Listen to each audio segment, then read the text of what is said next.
everyone, and welcome back to the Clueless Catholic Podcast. Today I want to share a very personal story about how one saint, Saint Bernadette of Lourdes, France, helped lead me back home to the church.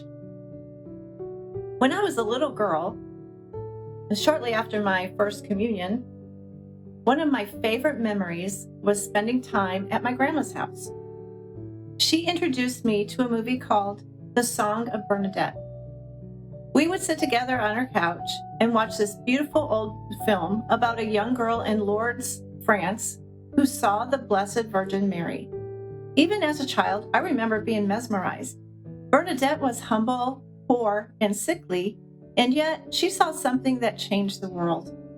Her courage and faith left an impact on me, even though I didn't fully understand it at the time. When it came time for my confirmation, we were asked to choose a saint's name. Without hesitation, I chose Bernadette. I wanted to be like her, simple, faithful, and open to God's call, even when others doubted her. At that time, I don't think I realized how deeply that choice would connect me to her later in life. As years went by, my faith life became more complicated.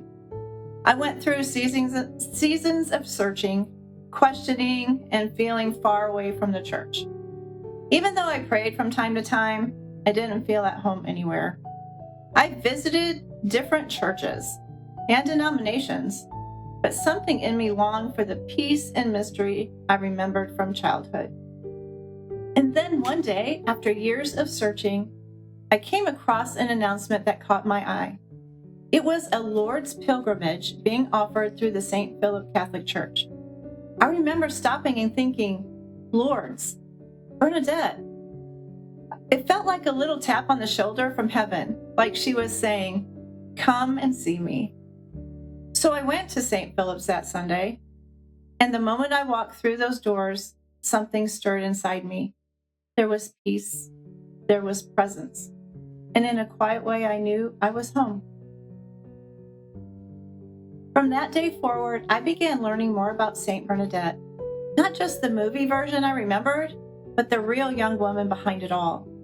Born in 1844, she was a poor miller's daughter who experienced 18 apparitions of the Blessed Mother at the grotto of Massabielle in Lourdes, France. The Virgin Mary revealed herself as the Immaculate Conception, and from that encounter, a spring of miraculous healing water began to flow, a spring that still brings pilgrims from all over the world to this day. As I dove deeper into her story, I discovered something that left me in awe.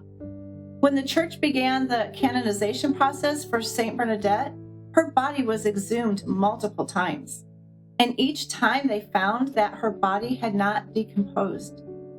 Even though decades had passed, she appeared peaceful and untouched by decay. Today, her incorrupt body lies in a clear glass coffin at the chapel of Saint Gildard of Nevers, France, perfectly preserved as if she were merely sleeping. You can actually visit her there, and many pilgrims do, a powerful reminder of God's grace and the reality of holiness. Learning about that miracle made me realize something profound. Holiness isn't about perfection. It's about openness, the willingness to say yes when God calls, even if you don't understand everything. Through Bernadette's example, I began to see my own life differently. Her humility inspired me to stop striving for control and start listening for God's quiet voice again, and returning to the church, returning to the sacraments, and prayer. Felt like rediscovering a piece of my soul I didn't know was missing. Now, when I hold my rosary or light a candle in church, I often think back to that little girl at Grandma's house, watching the Song of Bernadette. I think of how the seeds of faith planted then have come full circle, blooming again through God's grace. If you've been away from the faith, or if you're searching like I once was, I hope my story reminds you that God never stops pursuing us. Sometimes He uses the saints, His closest friends, to gently guide us home. Saint Bernadette once said, "My job is to inform, not to convince." And that's how she lived. simply telling the truth of what she saw and leaving the rest to God. That's the kind of faith I want to have. So today, I just want to say, thank you, St. Bernadette. Thank you for being that quiet, steady light that led me back to where I belong. And to all of you watching, if you ever have a chance, visit Lourdes or even Nevers, France, where Bernadette rests incorrupt. You'll feel something sacred there, something that words can't describe.